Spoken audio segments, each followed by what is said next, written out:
소유에 만족하십니까? 라는 제목으로 함께 은혜를 나누겠습니다.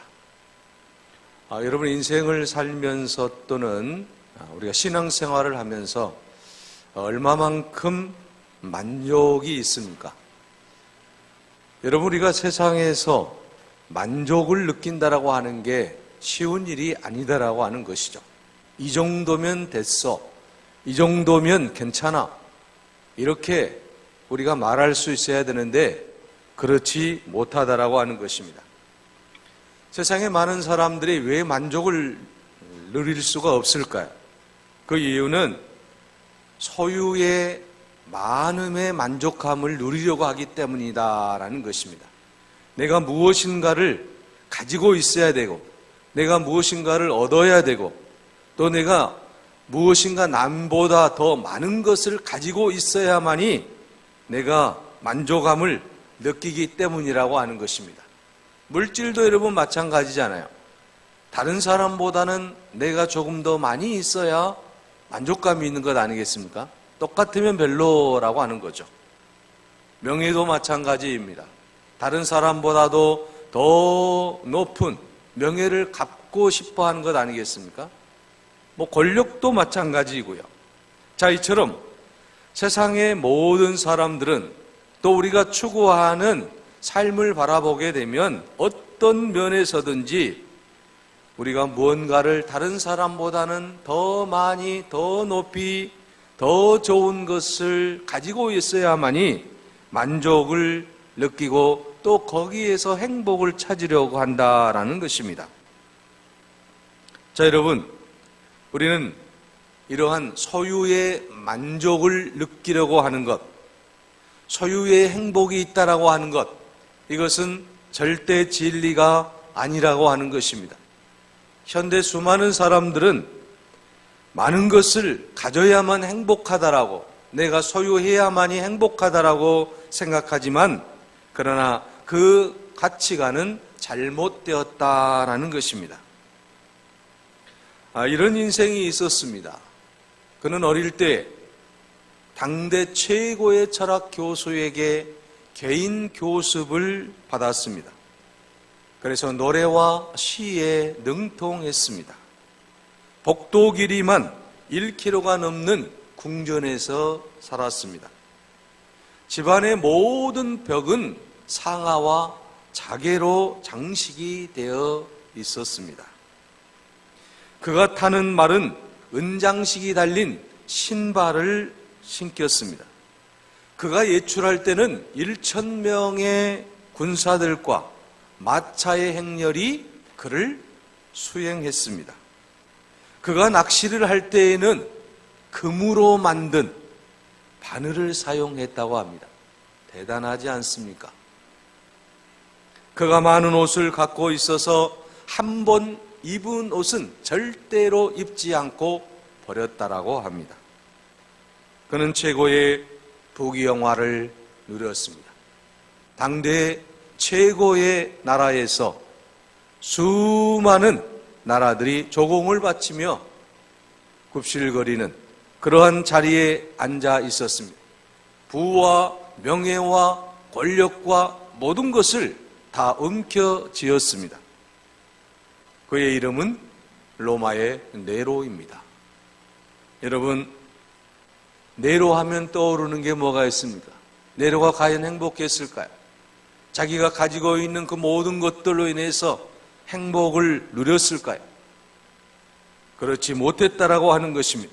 우리는 네로의 이름을 또 올릴 때마다 그가 존귀하지도 않았고 또 그가 행복하지도 않았고 결국은 인간의 모든 삶 속에서 또는 세계 역사 속에서 가장 불행한 왕이었다라고 하는 사실을 우리는 잘 알고 있습니다. 끝없는 사치와 방종으로 타락을 했고 나중에는 로마 시가지에 불을 지르고 결국에는 자살을 하고 마는 그런 인생이 되고 말았다는 것입니다. 여기서 여러분 우리는 네로 황제의 이야기를 통해서 사람의 소유 자체가 인생에 무조건 행복하고 가치 있게 만들어준다라고 하는 것을 여러분, 우리에게 말해주는 것이 결코 아니라고 하는 것을 알 수가 있습니다. 아무리 우리가 많은 것을 소유했다라고 할지라도 그것을 바르게 사용하지 못하면, 그것에 만족하지 못하면 결국은 그의 인생은 파탄을 맞이할 수밖에 없다라는 것입니다. 여러분, 우리가 성경 누가복음 12장 16절 이하에 보게 되면 어리석은 부자의 이야기가 나오고 있습니다. 당신은 농경사에 있는데 이 부자는 대농이었다라고 하는 것이죠. 하인들을 거느리며 크게 농사를 지었습니다.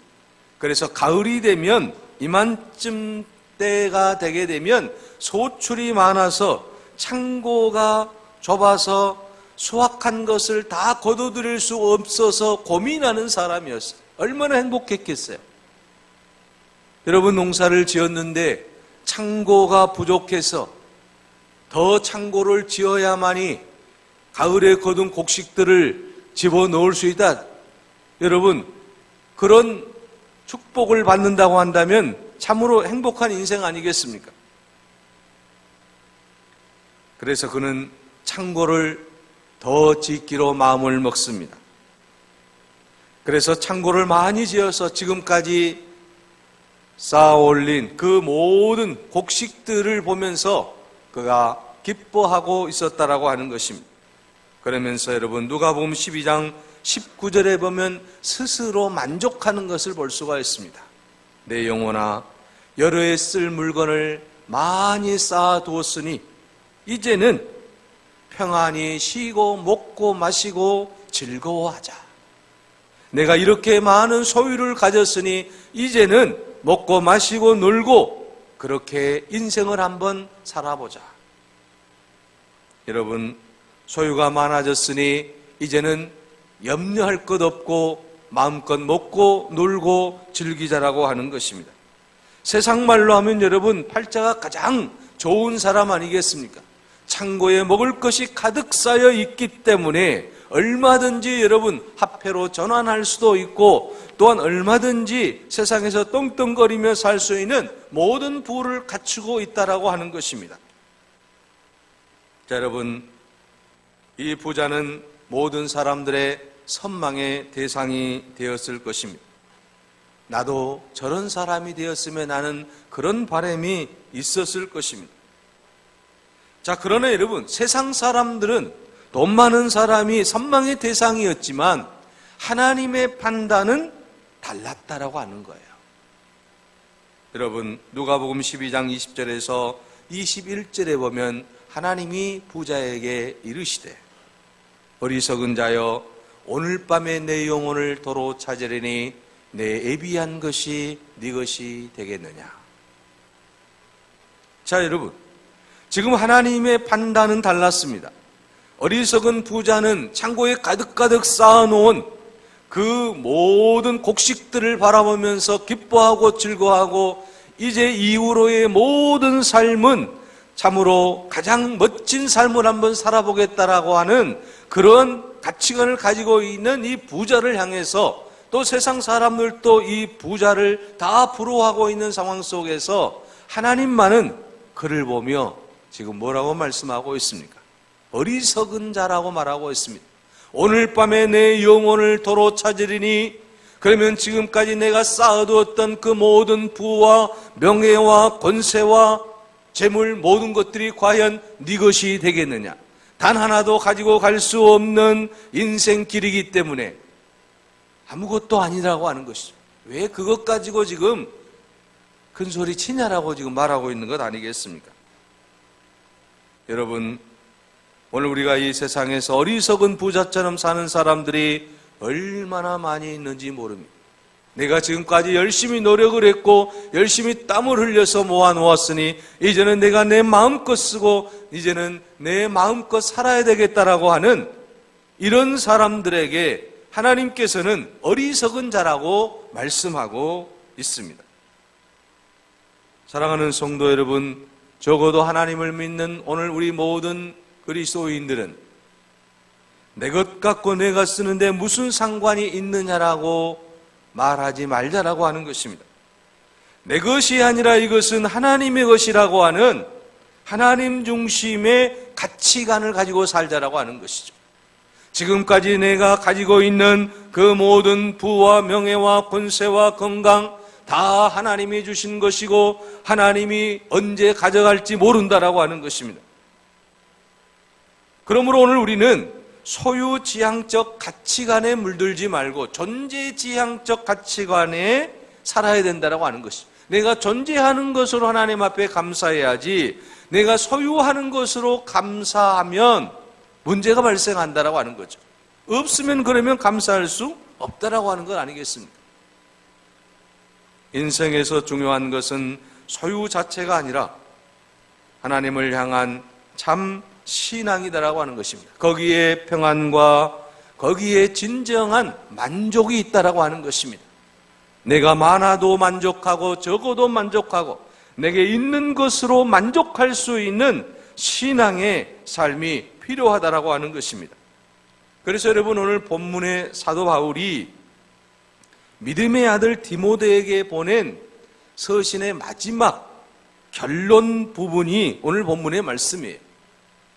그는 디모데가 교회 지도자로서 성도들에게 올바른 인생관과 가치관에 관해 가르치도록 권면을 하고 있다고 하는 것입니다.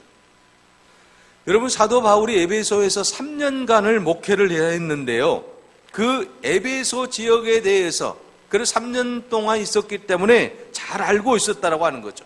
또한 에베소 교인들에 대해서 잘 알고 있었다고 하는 겁니다. 당시 여러분 에베소는 아시아주의 수도로서 아프리카와 또한 아시아와 유럽을 연결하는 교통의 요충지였고 상업 발달의 도시였어요. 그러니까 상업이 발달했기 때문에 돈이 많이 모이는 곳이죠. 따라서 이 에베소 교회 안에는 다른 교회에 비해서 부자들이 많이 있었다라고 하는 것입니다. 여러분 우리나라도 서울에 강남 쪽에 가면 강남 쪽에 교회들이 부자들이 많잖아요.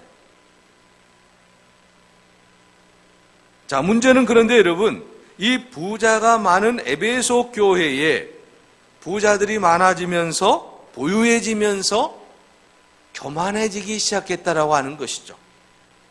그래서 사도 바울은 당시의 후임자인 디모데에게 이 세대에서 부한 자들에게 마음을 높이지 말 것을 지금 가르치라고 명령하고 있다라고 하는 것입니다.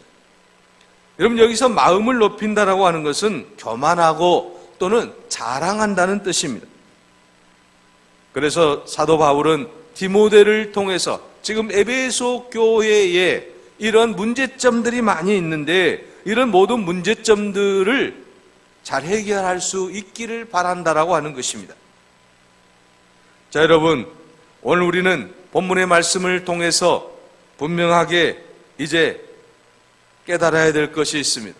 여러분 오늘 본문 말씀에 뭐라고 말씀하고 있습니까? 17절에 내가 이 세대에서 부한 자들을 명하여 마음을 높이지 말고 정함이 없는 재물에 소망을 두지 말고 오직 우리에게 모든 것을 후히 주사 누리게 하시는 하나님께 두라고 말씀하고 있습니다. 자, 여러분 마음을 높이지 말라. 이 말은 무슨 말이에요? 교만하지 말라라고 하는 거 아니겠습니까? 돈 좀 있다고 교만하지 말라. 명예가 있다라고 교만하지 말라. 어떤 직위에 높이 있다라고 교만하지 말라. 지금 그런 말씀 아니겠습니까? 그래서 잠언 16장 18절에서 19절에는 교만은 패망의 선봉이요 거만한 마음은 넘어짐의 앞잡이니라. 겸손한 자와 함께하여 마음을 낮추는 것이 교만한 자와 함께하여 탈취물을 나누는 것보다 나으리라고 했습니다. 베드로전서 5장 5절에는 젊은 자들아 이와 같이 장로들에게 순종하고 다서로 겸손으로 허리를 동이라. 하나님은 교만한 자를 대적하시되 겸손한 자들에게는 은혜를 주신다라고 말씀하고 있습니다. 자, 여러분 마음을 높이지 말라, 교만하지 말라, 겸손하라 지금 말씀하고 있다라고 하는 것입니다. 또한 본문 말씀에서는 정함이 없는 재물에 소망을 두지 말고 오직 우리에게 모든 것을 후히 주시는, 또 누리게 하시는 하나님께 두라고 말하고 있습니다. 여기서 여러분, 정함이 없다라는 말은 불확실하다 또는 불안전하다라고 하는 뜻입니다. 그리고 소망을 둔다는 말은 신뢰한다라는 뜻입니다. 우리가 하나님을 신뢰하고, 여러분, 불확실한 것, 불안정한 것, 이런 것들이 세상에 무엇이 있겠어요? 우리가 가지고 있는 물질이나 또는 명예나 또는 권세나 다 이런 것들이 불확실하지 않습니까? 언제 어느 때다 없어질 수도 있고 또 사라질 수도 있는 것들 아니겠습니까? 이런 것들에 소망을 두지 말라라고 말씀하고 있습니다. 그래서 오늘 우리는 이제 누구에게 소망을 둬야 되겠습니까? 하나님께 소망을 두라. 이런 불확실하고 불안정한 것에 소망을 두지 말고 하나님께 소망을 두라고 말씀하고 있습니다. 시편 39편 6절에서 7절에 다윗은 고백합니다. 진실로 각 사람은 그림자 같이 다니고 헛된 일로 소란하여 재물을 쌓으나 누가 거둘는지 알지 못하나이다. 주여, 이제 내가 무엇을 바라리요? 나의 소망은 주께 있나이다 라고 고백하고 있습니다. 오늘 우리의 모든 소망이 하나님께 있어야 될 줄로 믿습니다. 우리가 하나님께 소망을 둘 때만이 진정한 그리스도인으로서 거듭나게 되고, 또 우리가 내가 가지고 있는 그것들로 인해서 만족하게 될 줄로 믿습니다. 사랑하는 여러분, 우리가 이 소망을 가지고 날마다 힘차게 나아가야 될 줄로 믿습니다. 하나님은 우리를 통해서 놀라운 일을 이루시기를 원하고 계시기 때문이라고 하는 것입니다. 그러므로 세상에 소망을 두지 말고 하나님께 소망을 두고 우리가 나아갈 때 하나님께서 우리에게 필요한 모든 것을 더하여 주실 줄로 믿습니다. 우리는 하나님께 소망을 두며 나아갈 때 하나님께서 우리의 삶을 책임져 주시고 은혜를 베풀어 주시고 또 우리의 모든 소망을 반드시 이루어 주실 줄로 믿습니다. 여러분, 오늘 18절의 말씀을 보십시오. 선을 행하고 선한 사업을 많이 하고 나누어 주기를 좋아하며 너그러운 자가 되게 하라고 말씀하고 있습니다. 자, 사도 바울이 이 세대에서 부한자들에게 그 이웃에 대한 태도를 네 가지로 표현을 하고 있습니다. 첫째는 선을 행하라고 하는 거예요. 두 번째는 선한 사업을 많이 하라는 것입니다. 세 번째는 나누어 주기를 좋아하라고 말하고 있습니다. 네 번째는 너그러운 자가 되라고 말씀하고 있습니다. 자, 여러분, 대개의 경우 사람들이 부유해지면 가난했을 때를 잊어버리기 쉬운 것 아니겠습니까? 그래서 가난한 사람들을 애면하거나 선한 사업에 인색해지기 쉽다라고 하는 것입니다. 이런 사람은 세상에 재물을 쌓는 일에 집중할 수밖에 없는 것입니다. 그래서 덕을 쌓는 일에 빈약할 수밖에 없다라고 하는 것입니다. 이런 사람은 어떻습니까? 이제 문제가 너그러운 사람이 될 수도 없다라고 하는 것이죠. 그러므로 오늘 본문에서 분명하게 주님이 우리에게 말씀하시는 것은 너희는 부한자가 되었으면 하나님께서 소망을 이루어 주셨으면 어떻게 살아야 된다? 선을 행해야 된다라고 하는 것이죠. 또 선한 사업을 많이 해야 된다라고 하는 것입니다. 중요한 것은 나눠주기를 잘해야 된다라고 또 말씀하고 있습니다. 여러분, 오늘날에 한국의 기업들이나 세계적인 기업들을 보게 되면 기부를 많이 하는 기업들이 성장하는 것을 볼 수가 있어요. 이웃과 함께하는 기업, 나눌 수 있는 기업이 가장 성장을 잘한다라고 하는 사실입니다. 돈만 모으면, 주가만 오르면 중요한 게 아니라 그 회사가 얼마나 이웃과 함께 하느냐에 따라서 그 회사의 가치가 정해진다라고 하는 사실을 우리는 알게 되는 것입니다. 그래서 오늘 본문에서 이 세상에서 소망을 이룬 자들은 선한 삶을 살아야 된다라고 말하고 있습니다. 선한 사업을 계속해서 진행해 나가야 된다라고 말씀하고 있습니다. 하나님이 주셨기 때문에 그걸 가지고 선을 위해서 투자를 하자라고 하는 것이죠. 이웃을 위해서 투자를 하자라고 하는 것입니다. 이것이 가장 값진 일이기 때문이라는 것입니다. 크리스찬 기업인인 한국유리공업의 창업주인 최태섭 회장의 이야기입니다.